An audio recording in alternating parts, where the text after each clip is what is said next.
स्वागत है आपका इस बुलेटिन में। मैं आपके साथ तहसीन फातिमा। बुलेटिन में सबसे पहले बात करेंगे सीएम योगी आदित्यनाथ की, जो कि दिल्ली दौरे पर है। सीएम योगी आदित्यनाथ के दिल्ली दौरे का आज दूसरा दिन है। दिल्ली दौरे के दूसरे दिन भी मुलाकातों का दौर जारी रहेगा।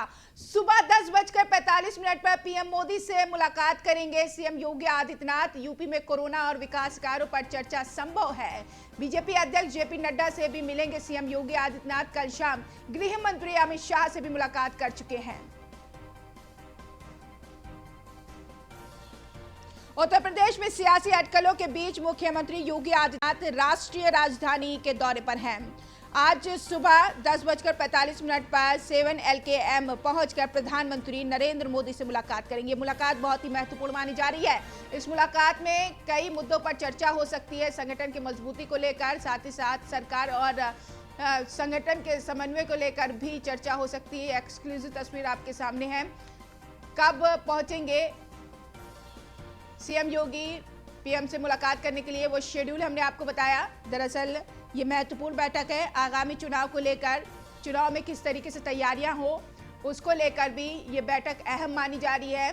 और बता दें आपको, मंत्रिमंडल में विस्तार को लेकर भी अटकलें बन रही हैं यहाँ पर। अब देखना यह है कि पीएम मोदी से मुलाकात के बाद क्या कुछ चर्चा होती है, किस मुद्दे पर चर्चा होती है।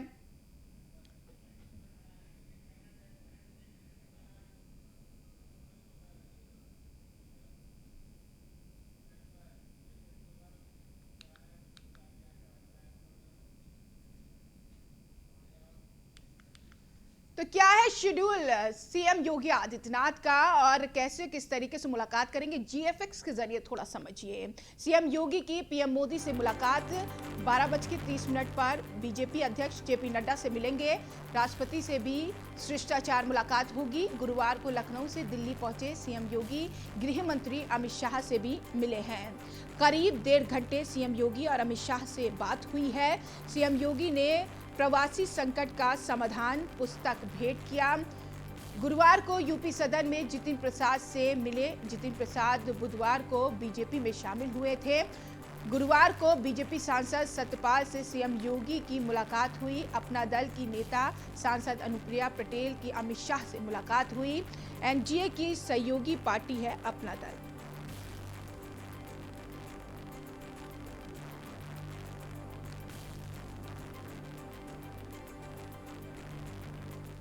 वहीं दूसरी ओर सीएम योगी के स्वागत के लिए हिंदू युवा वाहिनी के कार्यकर्ता यूपी सदन पहुंचे। दिल्ली प्रदेश अध्यक्ष दिनेश अग्रवाल के नेतृत्व में कार्यकर्ता यूपी सदन पहुंचे हैं।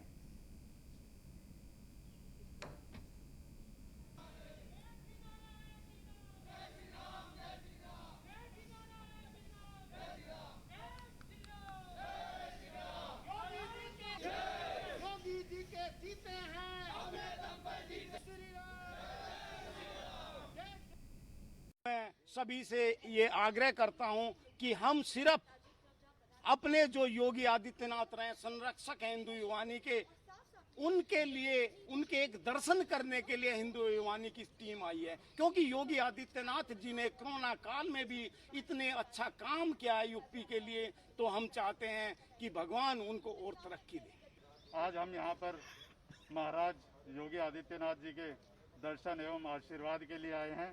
जिस प्रकार उन्होंने उत्तर प्रदेश में राम राज्य स्थापित किया है, उसी प्रकार हम चाहते हैं कि दिल्ली प्रदेश में भी इसी तरह राम राज्य स्थापित हो। मैं सभी से तो ब्रिजेश श्रीवास्तव जी एसोसिएट एडिटर हमारे साथ जुड़े हुए हैं जानकारी के साथ। ब्रिजेश श्रीवास्तव जी, क्या हलचल, क्या कुछ देख पा रहे हैं वहां पर? उत्तर प्रदेश सदन के बाहर है और पहले आपको सीधी तस्वीरें दिखाता हूँ जी। मुख्यमंत्री योगी आदित्यनाथ इस समय सदन के अंदर है और जो पूरी सिक्योरिटी है वो आपको यहाँ पर दिखाई दे रही होगी गेट के बाहर। अभी नोएडा के जो पुलिस कमिश्नर हैं वो भी यहाँ पर मिलने के लिए पहुंचे हैं और उसके बाद अब पुलिस कमिश्नर के पहुंचने के बाद यहाँ पर जो है अब जो पुलिस की हलचल है वो और ज्यादा बढ़ गई है। सबसे बड़ी बात यह है कि कल रात से ही तमाम जो लोग हैं वो फिर चाहे राजनीतिक जगत से हो या फिर जो है अलग अलग से मिलने वाले लोगों का जो जमावड़ा है वो लगातार सदन में लग रहा है। अलग अलग से मिलने वाले लोगों का जो जमावड़ा है वो लगातार उत्तर सदन में लग रहा है। आप देखिए इस वक्त हिंदू युवा वाहिनी के मैं आपको जरा वो सीधी तस्वीर दिखाता हूँ कि किस तरीके से जो हिंदू युवा वाहिनी, आप देखिए यहाँ पर तो तरफा आपको हिंदू युवा वाहिनी के कार्यकर्ता आपको दिखाई देंगे जो मुख्यमंत्री योगी आदित्यनाथ से मिलने के लिए यहाँ पर पहुंचे हुए हैं। जो है आप लोग एक चीज बताइए, आप लोग यहाँ पर आए हैं, क्या कोई खास वजह है किस लिए मिलने आए हैं?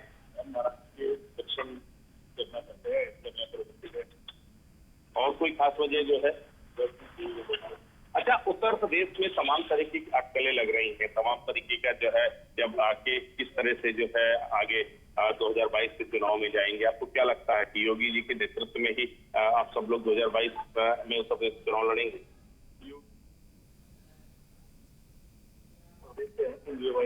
तो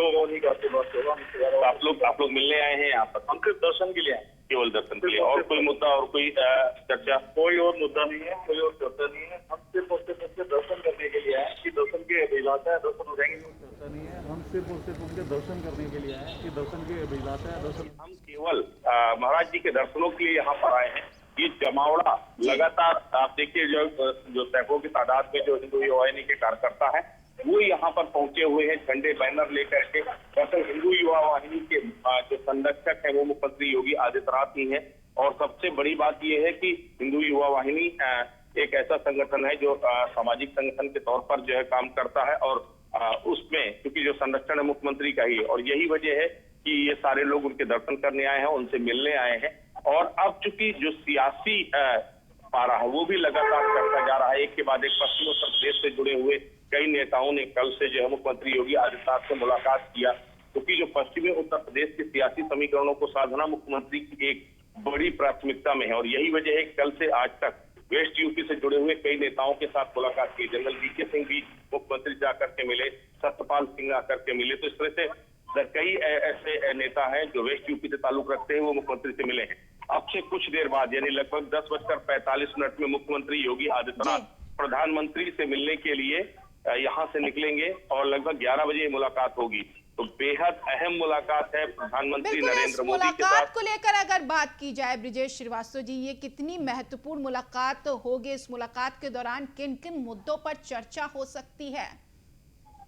देखिए, सबसे बड़ी बात यह है कि प्रधानमंत्री के साथ मुलाकात इस मायने में बेहद अहम है क्योंकि उत्तर प्रदेश में बस कुछ ही वक्त में यानी 2022 में विधानसभा के चुनाव है, और उससे पहले किस तरीके की स्ट्रेटजी के साथ जाए। कोरोना की जो लड़ाई है उस लड़ाई को मजबूती के साथ उत्तर प्रदेश ने लड़ा है, उससे भी अवगत कराएंगे, वैक्सीनेशन प्रक्रिया से भी अवगत कराएंगे। तो वो तमाम चीजें हैं जो इस वक्त प्रधानमंत्री से मुलाकात होगी। लेकिन सबसे अहम बात यह है कि मंत्रिमंडल विस्तार को लेकर के भी कुछ बातचीत हो सकती है, क्योंकि ये माना जा रहा है कि मंत्रिमंडल विस्तार जो है यहाँ पर हो सकता है, क्योंकि 7 सीटें अभी भी खाली है, और जो सामाजिक संतुलन बिठाने के लिए, जाति संतुलन बिठाने के लिए मंत्रिमंडल का विस्तार हो सकता है, उसमें कुछ नए चेहरों को तवज्जो दी जा सकती है, उसको लेकर के भी चर्चा होगी। साथ ही सरकार और संगठन के बीच में कुछ महत्वपूर्ण जो रिपोर्ट है वो मुख्यमंत्री आदित्यनाथ ने तैयार किया है। सबसे बड़ी बात यहाँ आने से पहले तो प्रदेश अध्यक्ष और संगठन मंत्री सुनील बंसल के साथ एक लंबी चर्चा मुख्यमंत्री योगी आदित्यनाथ की हुई थी। उसके बाद संगठन से जुड़े हुए कुछ लोगों को लेकर के कुछ रिपोर्ट तैयार की गई है, वो भी प्रधानमंत्री के समक्ष रखी जाएगी। तो कुल मिलाकर के कोशिश ये हो रही है कि सरकार और संगठन में कुछ नए चेहरों को, कुछ चेहरे जो डीएक्टिव हैं उनको बदल करके मजबूती के साथ 2022 पे आगे जाया जाए। तो उसी को लेकर के कुछ स्ट्रेटजी तैयार होगी। वाकई सरकार और संगठन के बीच जो समन्वय है उसको लेकर भी चर्चा हो सकती है। यही सबसे बड़ा मुद्दा है, क्योंकि उत्तर प्रदेश में अगर आपको जो है 2022 में दोबारा कामयाबी हासिल करना है तो सरकार और संगठन के बीच में आपको समन्वय स्थापित करना होगा, और सरकार और संगठन के बीच में आपको आप कामयाबी हासिल नहीं कर सकते। यही सरकार और संगठन जब तक एक साथ नहीं चलेंगे तब तक आप कामयाबी हासिल नहीं कर सकते। यही वजह है कि अभी से कुछ दिन पहले बीएल संतोष ने भी आकर के 3 दिनों तक मंथन किया था, अलग अलग लोगों के साथ चर्चाएं की थी और अपनी एक विस्तृत रिपोर्ट केंद्रीय नेतृत्व को सौंपा था। अब खुद मुख्यमंत्री योगी आदित्यनाथ आए हैं, कई ऐसे सवाल हैं, कई ऐसी चीज़ें हैं जिसको लेकर के मुख्यमंत्री के साथ बातचीत हो सकती है प्रधानमंत्री की, वो अपनी चिंताएं जाहिर कर सकते हैं। और सबसे बड़ी बात ये कि मुख्यमंत्री भी अपनी तरीके से जो उन्होंने रिपोर्ट्स तैयार की हैं संगठन से जुड़े हुए या सरकार से जुड़े हुए कुछ लोगों को लेकर के, तो उसको लेकर के भी चर्चा कर सकते हैं। उसके बाद आगे तय होगा कि किस तरीके से, किस लाइन में, किस एक्शन प्लान के साथ आगे के चुनाव में जाना है। तो ये बेहद अहम मुलाकात है। और वाकई देखिए, ये 2022 चुनाव की तैयारी या फिर सीएम योगी आदित्यनाथ को कोई नई जिम्मेदारी भी दे सकते हैं, कोई ऐसी अटकलें?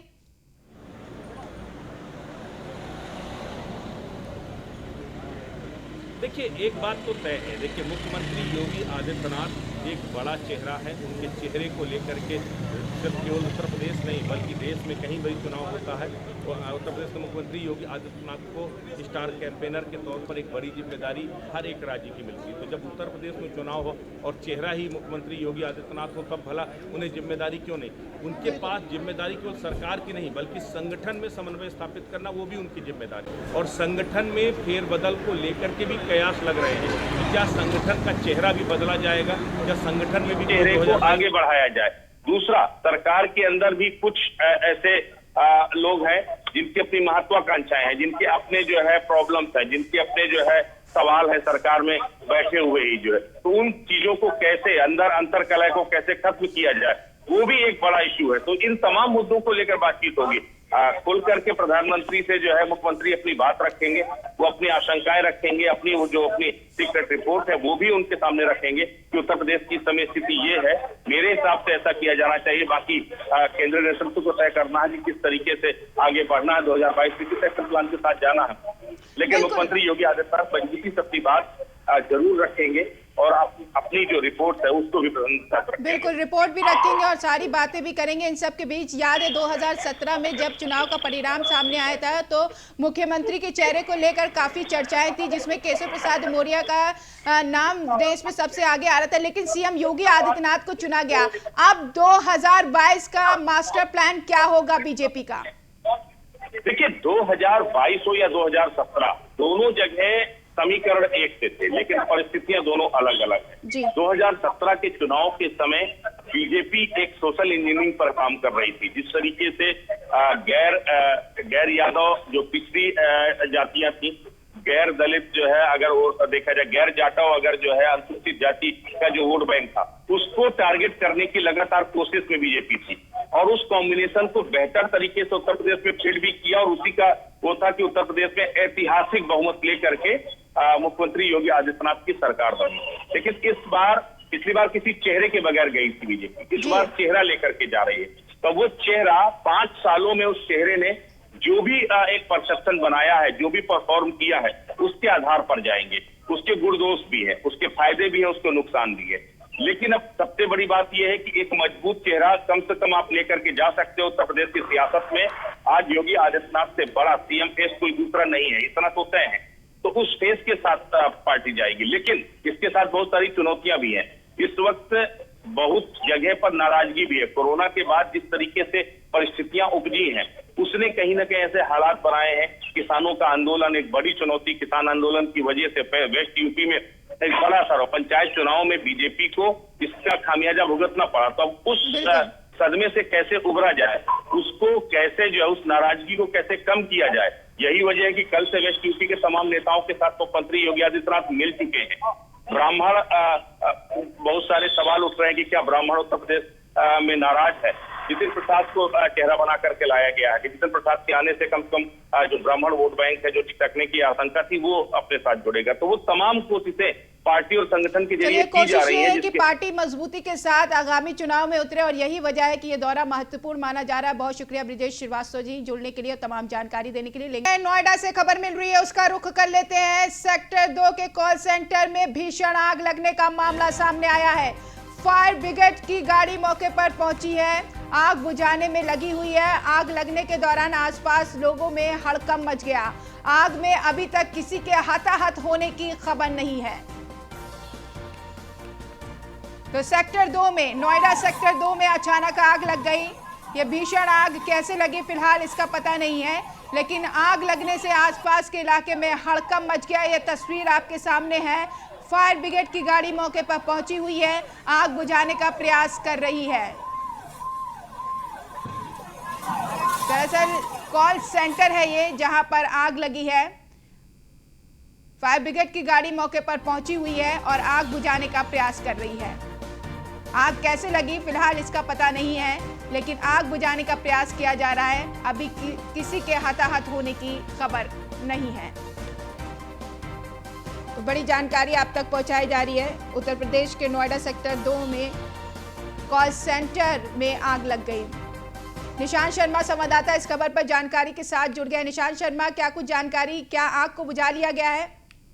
हाँ देखिए, आग पर काबू पाया जा रहा है और सेक्टर 2 स्थित एक कॉल सेंटर में ये आग लगी है और आग का जो है लगातार जो भीषण रूप पाती जा रही है। मौके पर फायर की गाड़ियां हैं, पुलिस फोर्स है, थाना सेक्टर 20 क्षेत्र का मामला है। आग पर काबू पाने का प्रयास किया जा रहा है, लेकिन यह भी स्पष्ट नहीं हो पाया है कि आग किन कारणों से लगी है। फायर की गाड़ियां, फायर के अधिकारी वहां पर मौजूद हैं। आग पर काबू पाने की कोशिश की जा रही है। तो ये जो बताया जा रहा है कि सेक्टर 2 में ये आग लगी है, कॉल सेंटर है जिसमें ये आग लगी है, लेकिन किस तरीके से आग लगी है ये कोई अभी स्पष्ट नहीं हो पाया है। बिल्कुल। और यहाँ पर क्या कॉल सेंटर चल रहा था, लोग वहां पर मौजूद थे, किसी के हताहत होने की कोई खबर? हाँ देखिए, बिल्कुल जिस तरीके से जब आग लगी और कहीं ना कहीं हड़कंप मचा, उसके बाद में आसपास की कंपनियों के जो लोग हैं उनको भी बाहर कर दिया गया। उसके अंदर भी कुछ वर्कर काम कर रहे थे, कॉल सेंटर के अंदर एम्प्लॉय काम कर रहे थे, उनको भी बाहर कर दिया गया। मौके पर फायर। ठीक है निशांत शर्मा, बहुत शुक्रिया तमाम जानकारी के लिए। फिलहाल आग पर काबू पाने का प्रयास किया जा रहा है। सीतापुर से खबर, तेज बारिश ने खोल दी है नगर पालिका की पोल। सड़क पर पानी भरने से लोगों को परेशानी हो रही है। लोग पानी में चलकर सड़क पार करते हुए नजर आ रहे हैं। विजय लक्ष्मी नगर वार्ड का मामला है।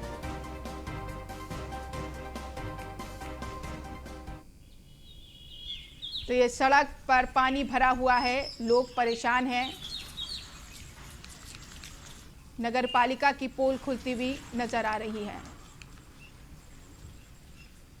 खबर दिल्ली से, पेट्रोल डीजल की बड़ी कीमतों के खिलाफ प्रदर्शन। पेट्रोल पंप के बाहर सांकेतिक प्रदर्शन करेगी कांग्रेस। बड़ी जानकारी, पार्टी महासचिव केसी वेणुगोपाल ने बयान जारी किया है। प्रदर्शन में कोविड प्रोटोकॉल का पालन होगा। कांग्रेस का हर कार्यकर्ता अपने पास के पेट्रोल पंप पर प्रदर्शन करेगा, ये आदेश जारी किया गया है कांग्रेस की तरफ से। कोरोना के प्रोटोकॉल का पालन हो। तो कई मुद्दों को लेकर आज सरकार को घेरेगी विपक्ष। तो कांग्रेस का हल्ला बोल, हर पेट्रोल पंप पर प्रदर्शन करती हुई कांग्रेस नजर आएगी। इसी के साथ इस बुलेटिन में इतना ही। नमस्कार।